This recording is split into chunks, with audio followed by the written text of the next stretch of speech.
এখন পর্যন্ত বৈষম্যটা থেকেই গেল রংপুরের সঙ্গে।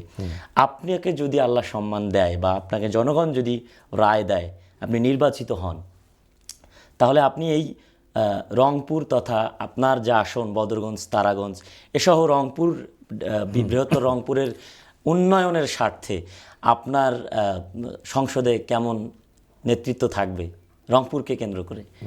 ধন্যবাদ। যদিও আপনি জাতীয় নেতা। জি জি জি জি না, প্রথম কথা হচ্ছে যে পরিবর্তন করতে হলে তো স্থানীয় সংসদ সদস্য পরিবর্তন করতে পারে না।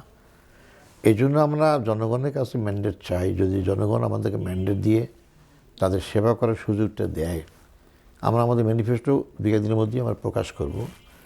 আমাদের জুলাইয়ের আন্দোলনের বৈষম্য বিরোধী ছিল, ছাত্রদের আন্দোলনের বৈষম্য বিরোধী ছিল। তো সেই বৈষম্য যে জুলাইয়ের পরেও যে নির্বাচনের মাধ্যমে যারা আসবেন ক্ষমতায়, সেটাই বহাল থাকে, তো সেই আন্দোলন বৃথা হয়ে যাবে।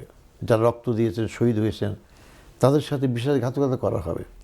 এই জন্য আমরা আমাদের পক্ষ থেকে বলতে পারি যে দল যদি জনগণের ম্যান্ডেট পেয়ে সেবা করার সুযোগ পায়, আমরা রংপুর কেন সমস্ত জায়গায় যারা বৈষম্য আছে এই বৈষম্য দূর করার চেষ্টা করব।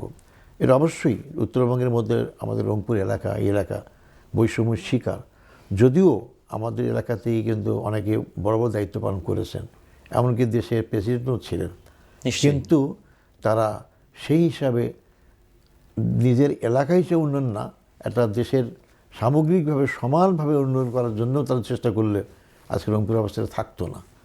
তো এটা আমার দল যদি আমার দায়িত্ববাহী করবেন ইনশাল্লাহ, আর না পেলেও যদি সংসদে আমি ভূমিকা রাখার সুযোগটা পাবো, যদি আল্লাহ আমাকে নির্বাচিত করেন, তাহলে আমার এলাকা সহ এবং আমার রংপুর নামে এই বঙ্গ জেলা, আমাদের রংপুর দিনাজপুর অঞ্চল যেটা অবহেলিত, যেখানে অনেক রিসোর্স আছে যেটাকে ব্যবহার করলে মানুষ এখানেই কর্মসংস্থানের ব্যবস্থা করতে পারবে, আমি সেটার জন্য আপ্রাণ চেষ্টা করব। আমার যা ক্ষমতা, শক্তি, যোগ্যতা আছে সেটা অবশ্যই রংপুরবাসীর জন্য আমি ব্যয় করার চেষ্টা করব।